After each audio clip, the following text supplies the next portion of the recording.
Well, Rebecca, it's a lovely party. I'm still not sure why you wanted to throw it for Ethan and Teresa, but you have outdone yourself. Well, thank you, Ivy. There's no need to be suspicious. Gwen and I just want Ethan to be happy. Gwen, thank you so much. You're such a good friend. I'll always be your friend, Ethan. I wonder where Teresa is. Oh, I'm sure she's just making herself more beautiful for her fiancé. But I assure you, Ethan, that this is a night that you and Teresa and everyone else here will never forget.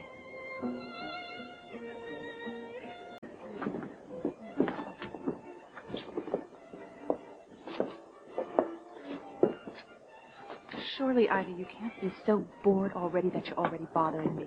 I wouldn't be quite so quick to dismiss me, Eve. I just have a little friendly advice for you. Friendly? I didn't think you knew the meaning of the word.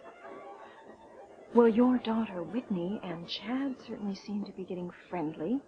Do you really think that's a good idea to let them get so close?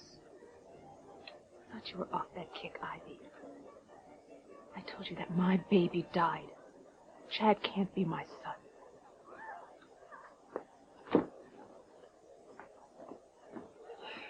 Well, I wouldn't be so sure. Julian and Alistair can't be trusted with anything.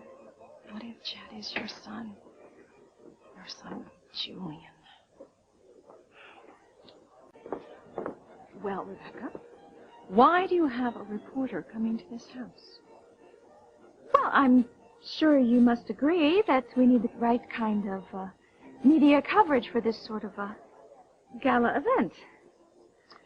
So I already invited a reporter from the New York Times and one from the Washington Post and several from some other well-respected newspapers and magazines. That way, the tabloids can't print any wild and untrue stories. Well, you do have a point about that. I wouldn't want the media saying anything unkind about my son. Still, I don't quite understand why you've gone to such great lengths for this party. Well, I've already told you. Ethan is like family to us. And what better way to show him that we care than to be supportive of him and his new fiancée? Oh. Sorry, Rebecca. But I don't buy it. I know exactly what you're up to, and I think we ought to talk about it right now. I know exactly what you're up to, Rebecca. Oh, Ivy, I have no idea what you're talking about.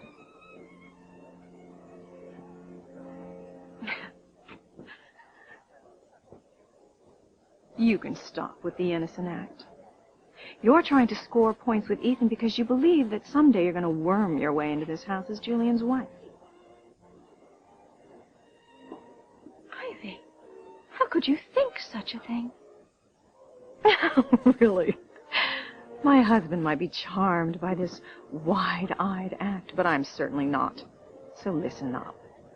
Julian and I are never going to be divorced, and you will never come between Ethan and me because we are too close. Yes, you do have a very close relationship. I guess that's because you've always been so completely open and honest with each other. Well, you might be unfamiliar with the concept, but yes, we are. How heartwarming. Oh, I'm not through, Rebecca. Alistair hates scandal, and I have been very careful. There's nothing you can use against me that will allow Alistair to let Julian divorce me. So go ahead and have your little romps in the sack with my husband, because I will be the only Mrs. Julian Gray.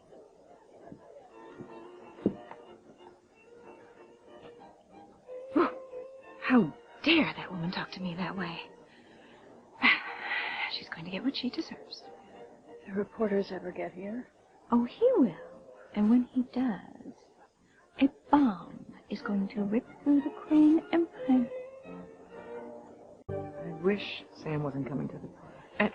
I hope that you're not going to try to get him back into your life again. I just wanted Ethan's father to be at the party, that's all. Just keep in mind that Rebecca and Gwen are also here. And if they were to become suspicious, it could get dangerous. Lar, we destroyed the papers, so the secret will remain.